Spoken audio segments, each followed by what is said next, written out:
The cold wind didn't just bite that night, it accused.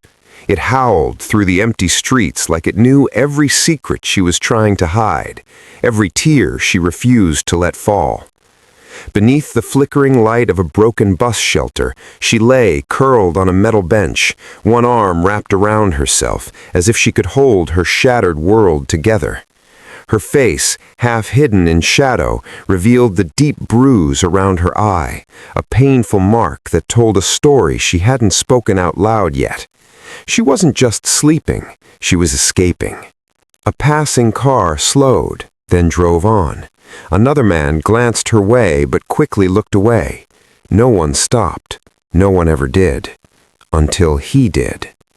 If you believe in kindness, second chances, and the power of one small act to change a life forever, take a moment right now to like, comment, share, and subscribe to the channel, because stories like this remind us what it truly means to be human. It was just past midnight when he noticed her. He had been driving home from a long shift, exhaustion weighing heavily on his shoulders, his mind numb from routine. But something about the stillness of that bus shelter caught his attention. Maybe it was the way she didn't move. Maybe it was the unnatural quiet of someone who had given up asking for help. He pulled over. For a moment, he simply sat there, hands resting on the steering wheel, staring through the windshield. He had seen people like her before, people the world had quietly forgotten.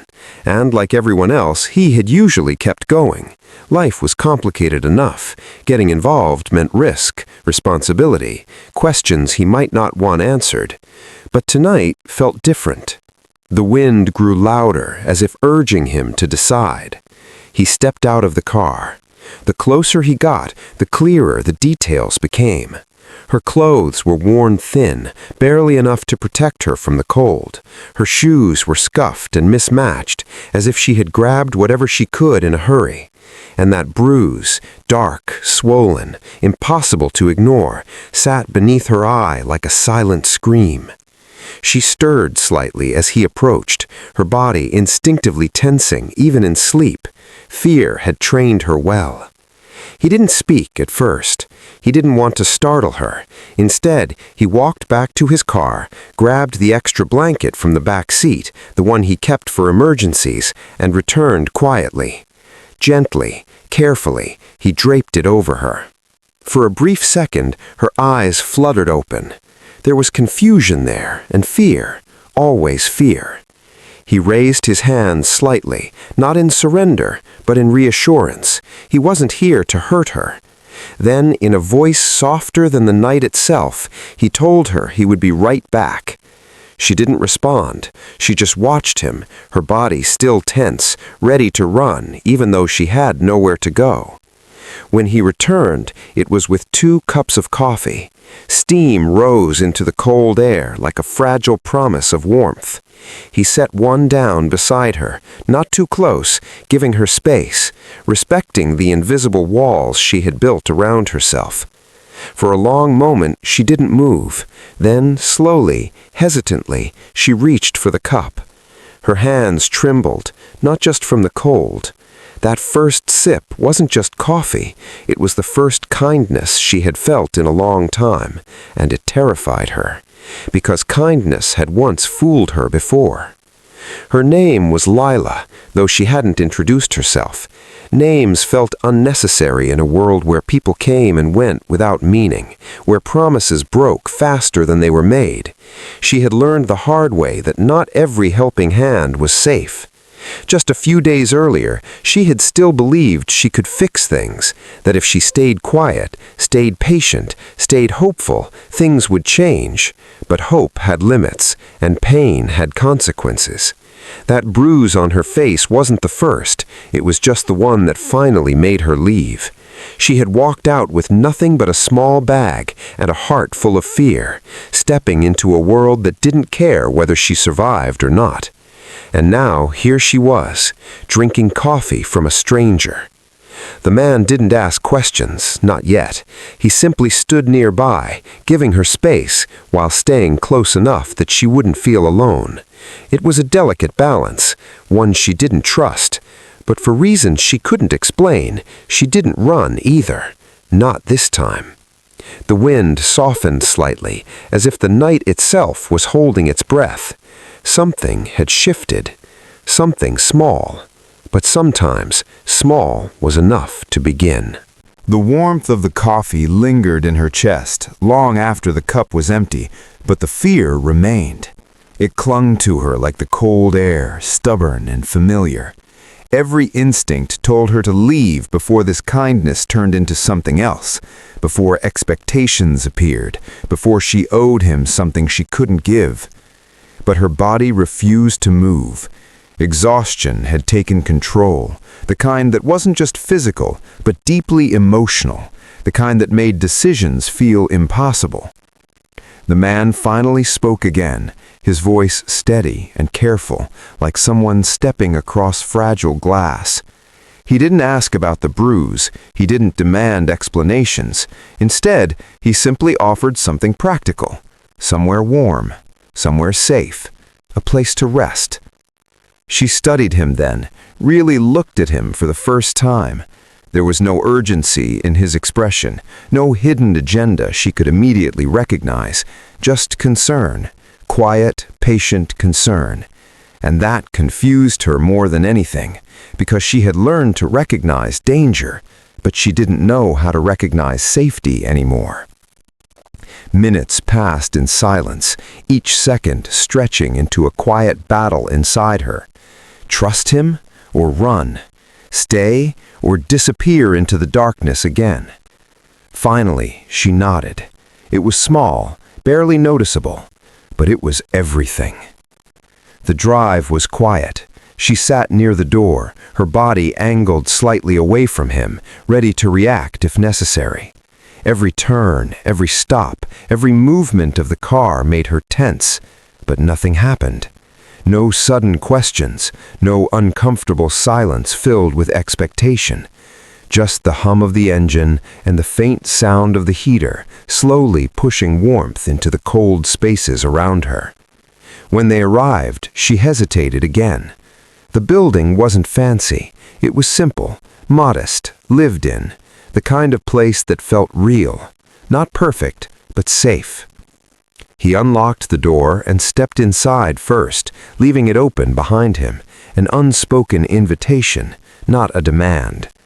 She stood there for a long moment, staring into the space as if it might disappear. Then she stepped in. The warmth hit her immediately, wrapping around her like something she had forgotten existed. Her shoulders dropped slightly, tension easing just a little. He gestured toward a chair, then disappeared briefly into another room before returning with clean clothes and a towel. Again, no questions, no pressure, just quiet help. She didn't thank him.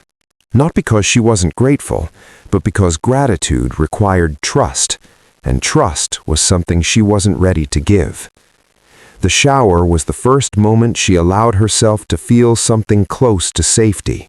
As the warm water ran over her skin, washing away dirt, sweat, and traces of fear, she leaned against the wall and closed her eyes.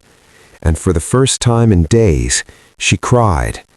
Not loudly, not dramatically, just silently, because she was still afraid this could all disappear by morning. When she stepped out, wrapped in clothes that weren't hers but felt like a fresh start, she found a plate of food waiting for her. Simple, warm, enough. She ate slowly at first, then faster, as hunger reminded her how long it had been since she had a proper meal. The man kept his distance, sitting across the room, giving her the space she needed to exist without pressure. Hours passed like that, two strangers sharing silence.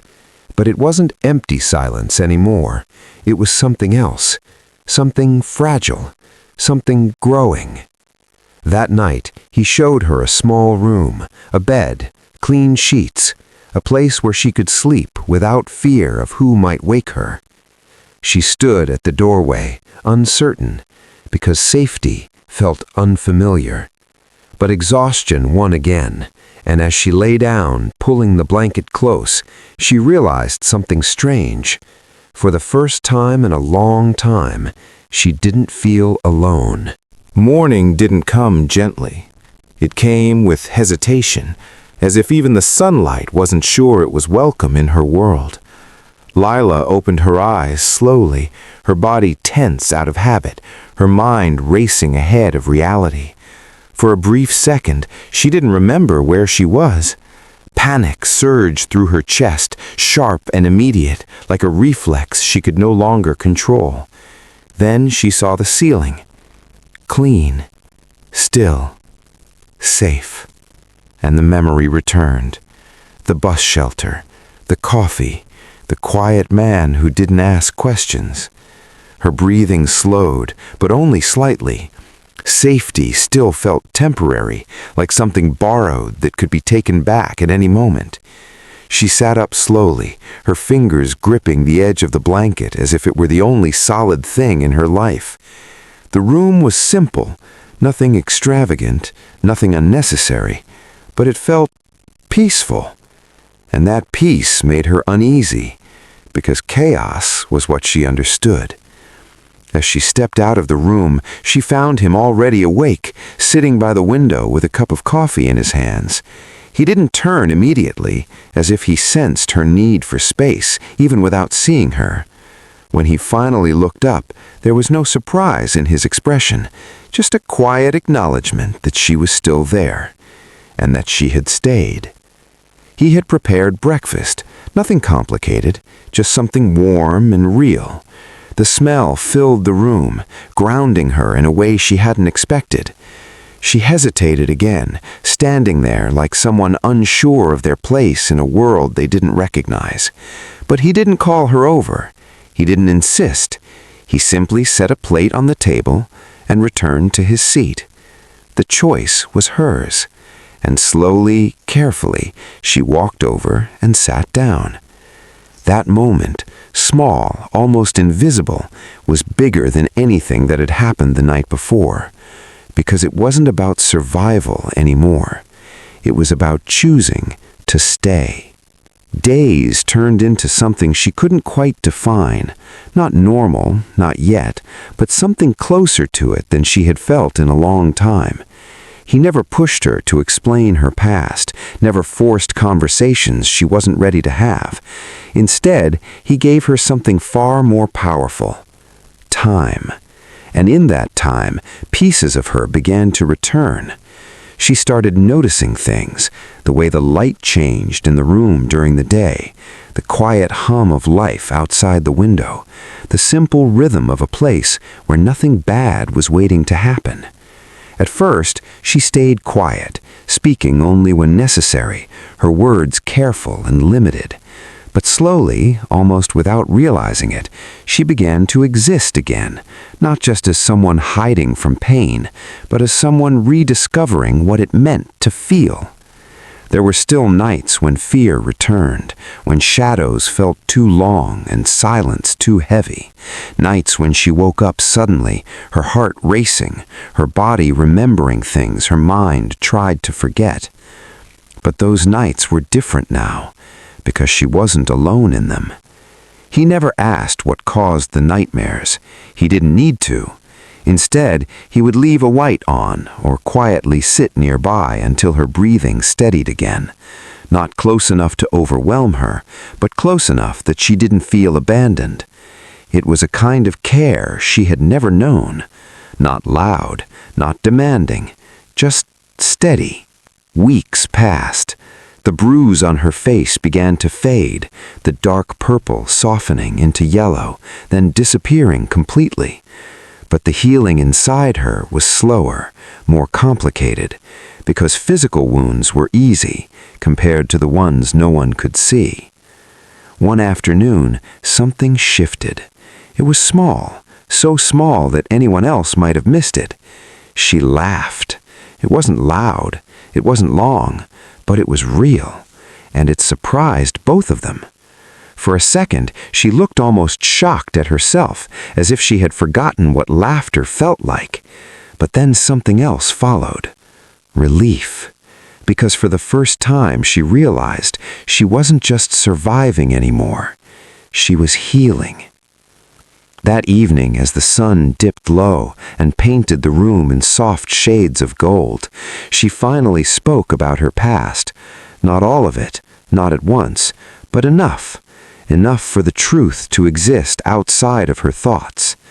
And when she finished, she waited. Waited for judgment, for pity, for something to change. But nothing did. He didn't look at her differently. He didn't treat her like she was broken. He simply listened. And in that moment, she understood something she had never known before. Her story didn't make her weak. It made her strong. If this story has touched your heart so far, take a moment to like, comment, and share it with someone who needs to hear it. Your support helps stories like this reach the people who need them most. Because sometimes a story can change a life. And just before we reach the end, write in the comments, "Kindness can save a life," because it truly can. The day she decided to leave wasn't sad, it wasn't painful, it was powerful. She stood at the door, her small bag in her hand again, but this time it wasn't filled with fear, it was filled with something new. Hope.